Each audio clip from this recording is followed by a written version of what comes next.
Hina clinic के दरवाजे पर खड़ी थी। उसके हाथ कांप रहे थे और दिल में एक डार था जो शब्दों में नहीं समाया जा सकता। मुल्तान की तेज़ धूप उसके चेहरे पर पड़ रही थी, लेकिन वो कुछ महसूस नहीं कर रही थी। सिर्फ एक बात उसके ज़हन में घूम रही थी। डॉक्टर मोइज़ ने उस पर दवाएं चुराने का इल्ज़ाम लगा दिया था, बिना पूरा सच जाने, बिना उसकी एक बात सुने। सालों की नौकरी, रोज़ की मेहनत और वो छुपा हुआ एहसास जो कभी इजहर नहीं हुआ, सब कुछ टूट चुका था। वो धीरे से चलती हुई सड़क पर आ गई। आंखों से आंसू बहने लगे थे, लेकिन वो पोंछ नहीं रही थी। लोगों की नज़रें उस पर थीं, या शायद वो ऐसा सोच रही थी। जिंदगी ऐसी ही होती है, कभी कभी एक गलत इल्ज़ाम इंसान को जिंदा दफन कर देता है। अगर आपको मेरी ये कहानी दिल के गहराइयों तक छू जाए और आप भी ऐसे वाक़ियात से गुज़रे हों, तो प्लीज़ इस कहानी को फॉलो कर लें और अपने क्लोज़ लोगों से शेयर कर दें। ये छोटी सी मदद मुझे और ऐसी दिलचस्प रियल फीलिंग्स वाली स्टोरीज़ लिखने का साहस देगी। आपका सपोर्ट बहुत मैंने रखता है। हिना 33 साल की थी। छोटे से क्लिनिक में वो डॉक्टर मोइज़ की मदद करती थी। क्लिनिक मुल्तान के पुराने मोहल्ले में था, जहाँ रोज़ गरीब और आम लोग आते थे। डॉक्टर मोइज़ 29 साल के थे, एक डेडिकेटेड डॉक्टर जो पेशेंट्स को अपने बच्चों की तरह देखते थे। उनके बीच सिर्फ एम्प्लॉयर एम्प्लॉई का रिश्ता नहीं था, वक्त के साथ एक ट्रस्ट और इज्जत का रिश्ता बन गया था।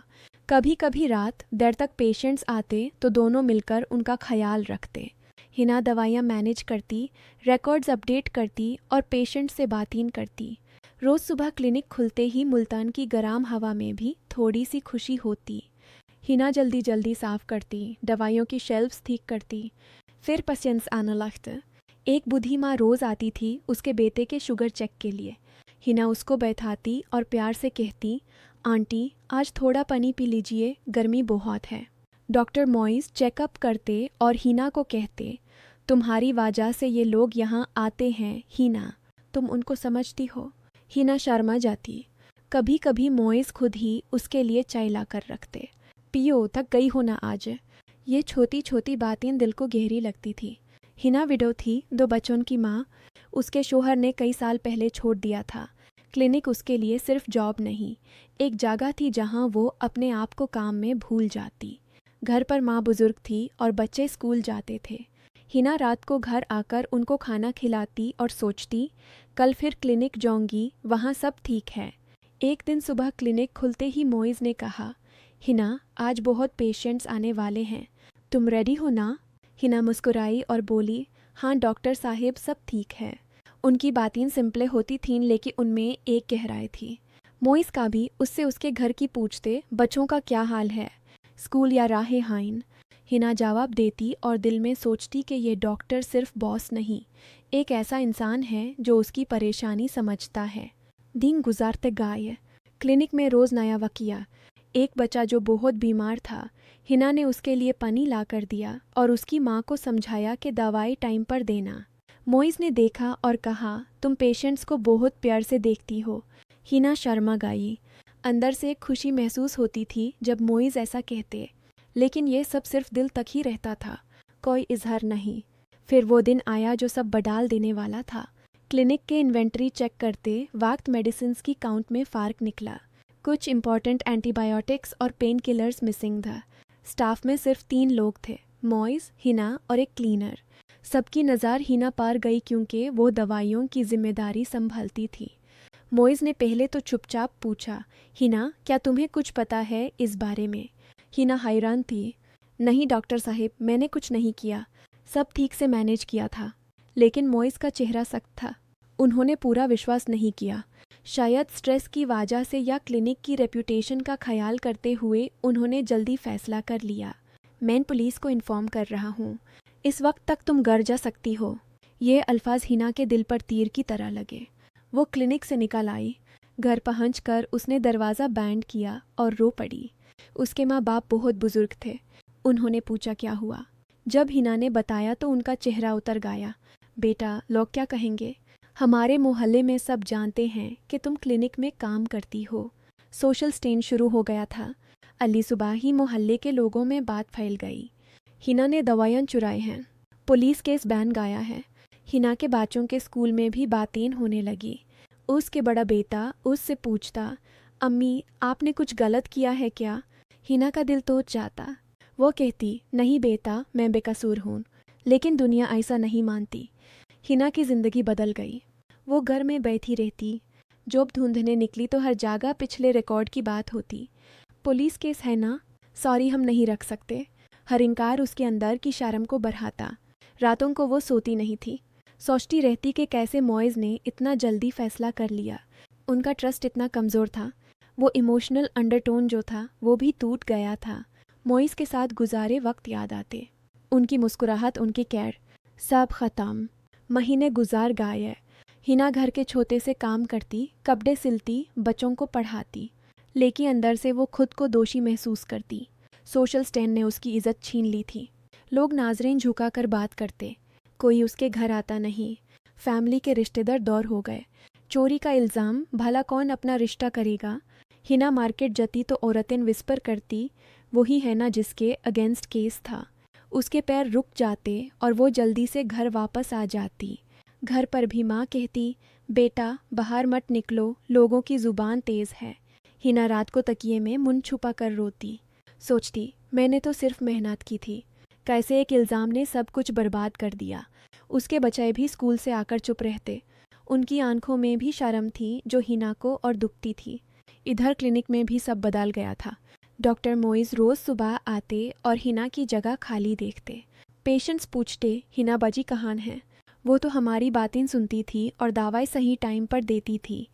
मोइज़ जवाब देते, वो चली गई। लेकिन अंदर से उनका दिल भारी रहता। क्लिनिक का काम मुश्किल हो गया था। क्लीनर अकेली सब नहीं संभाल पाती। मोइज़ रात को घर जाकर सोचते, क्या मैंने सही किया? हिना इतनी सालों से यहाँ थी, कभी शक नहीं हुआ। उनके दिल में भी एक खालीपन था। वो हिना के छोटे छोटे मोमेंट्स याद करते। जब वो उनके लिए चाय बनाती, जब वो लेट पेशेंट्स के लिए रुक जाती। अब क्लिनिक सुनसान लगता था। मोइज़ को नींद नहीं आती। वो अपने आप से पूछते, मैंने बिना पूरी बात सुने फैसला क्यों ले लिया? एक दिन हिना ने सोचा कि वो क्लिनिक के पास से गुजरी। दूर से देखा, मोइज़ पेशेंट्स देख रहे थे। उनका चेहरा थका हुआ था। हिना का दिल दुखा। वो वाहन से चल दी। उस रात भी वो रोई। सोचती रही कि अगर मोइज़ ने पूरा सच जान लिया होता तो शायद ये सब ना होता। इसी दौरान क्लिनिक में एक नया वाक़या हुआ। क्लीनर बीबी रुखसाना जो रोज़ आती थी, एक दिन मोइज़ के पास आई। डॉक्टर साहिब, मैंने कुछ बताना है। मोइज़ ने पूछा, क्या है? रुखसाना ने बताया कि उस रात जब मेडिसिन्स मिसिंग थी, वो लेट तक थी। उसने देखा था कि एक गरीब औरत अपनी बच्ची को लेकर आई थी। बच्ची बहुत बीमार थी, हाई फीवर, सांस लेने में तकलीफ़, इमरजेंसी थी। हिना ने फ़ौरन कुछ दवाइयाँ दी थी। वो कहती थी कि पेपर बाद में भर लूँगी, बच्ची को अभी दवाई चाहिए। मैंने देखा था लेकिन सोचा नहीं कि ये इशू बन जाएगा। फिर रुखसाना ने बताया कि वो जगह क्लिनिक के कॉर्नर में थी जहाँ कैमरा का ब्लाइंड स्पॉट था, इसलिए रिकॉर्डिंग में नहीं दिखा। हिना ने दावे छुपाए नहीं थी। वो सिर्फ एक मासूम बच्ची की जान बचाने के लिए इमरजेंसी में मदद कर रही थी। बाद में पेपर फॉर्मेलिटीज़ कंप्लीट करने का प्लान था, लेकिन शायद भूल गई या टाइम नहीं मिला। मोइज़ सुनकर सुन रह गए। उनके चेहरे पर पछतावा था। मैंने हिना पर इल्ज़ाम लगा दिया बिना पूरे सच जाने। उसने तो क्लिनिक के लिए इतनी मेहनत की थी। उन्होंने तुरंत हिना को कॉल किया। फ़ोन पे आवाज़ में माफ़ी थी। हिना प्लीज़ क्लिनिक आ जाओ, सच पता चल गया है। मैं बहुत गलती कर बैठा हूँ। हिना ने फ़ोन ही उठाया। उसके दिल में इमोशंस का तूफान था। वो क्लिनिक पहुंची। मोइज़ दरवाजे पर खड़े थे। हिना, माफ़ कर दो, वापस आ जाओ, क्लिनिक तुम्हारे बिना अधूरा है। उनकी आंखों में आंसू थे। इमोशनल अंडरटोन फिर से महसूस हो रहा था। दोनों के बीच वो पुराना ट्रस्ट और केयर का एहसास। मोइज़ ने कहा, मैंने सोचा था कि तुमने गलती की है, लेकिन अब पता चला कि तुमने तो मदद की थी। वो बच्ची की ज़िंदगी बच गई होगी तुम्हारी वजह से। मैं बहुत शर्मिंदा हूँ। वापस आ जाओ, मैं तुम्हें ज़्यादा सैलरी भी दूंगा और कभी शक नहीं करूँगा। हिना ने धीरे से कहा, डॉक्टर साहिब, शुक्रिया कि आपने सच जान लिया, लेकिन अब मैं वापस नहीं आ सकती। यह दरवाज़ा जो है, इससे मैं अपनी शर्तों पर ही निकालना चाहती हूँ। मेरी इज़्ज़त टूट चुकी थी। सोशल स्टेन ने मुझे अंदर से खोखला कर दिया था। लोगों की बातें अब भी सुनाई देती हैं। बच्चों के चेहरे पर शर्म अब भी है। अब मैं नई शुरुआत करना चाहती हूँ, अपने लिए, बच्चों के लिए। आपका क्लिनिक चलती रहे, लेकिन मैं अब दूर से दुआ करूँगी। मोइस ने उसका हाथ पकड़ने की कोशिश की, लेकिन हिना ने पीछे हट गई। ट्रस्ट एक बार टूट जाए तो फिर से जोड़ना मुश्किल होता है। मैं आपको माफ़ करती हूँ, लेकिन खुद को नहीं भूल सकती वो दार्ड, वो पुलिस वाले का दरवाज़ा नॉक, वो मोहल्ले की बातें, वो घर की खामोशी, सब कुछ याद है। आपने मुझे वापस बुलाया, इसलिए शुक्रिया, लेकिन अब मैं अपने फ़ैसले पर ही चली जाऊंगी। वो पलट गई और चल पड़ी। उसके कदम अब मजबूत थे। शेम की जगह अब एक नया सबक था, अपनी इज़्ज़त खुद ही संभालनी पड़ती है। मुल्तन की सदाकत पर चलती हुई हिना को महसूस हुआ कि ज़िंदगी में रेंटिग्रेशन मुश्किल है, लेकिन पॉसिबल है अगर खुद पर भरोसा हो। मोइस क्लिनिक के दरवाजे पर खड़े रह गए, पछताते हुए। दोनों के दिल में एक कहानी अधूरी रह गई थी। हिना घर पहुंची तो बच्चों को गले लगाया। अम्मी नई जॉब ढूंढेगी, अब सब ठीक हो जाएगा। उसके दिल में दाढ़ था, लेकिन एक आज़ादी भी थी। सोशल स्टेन अब भी था, लेकिन उसने अपने आप को संभाल लिया था। डॉक्टर मोइस क्लिनिक में बैठे सोचते रहे कि कभी गलतियां इंसान को सिखाती हैं कि ट्रस्ट कितना कीमती है। लेकिन हिना अब दौड़ थी अपनी शर्तों पर। यह कहानी यहीं ख़त्म होती है, लेकिन दिल में एक उम्मीद छोड़ जाती है कि शायद एक दिन दोनों के रास्ते फिर मिल जाएं। लेकिन अभी के लिए हिना की हिम्मत ही उसकी जीत थी।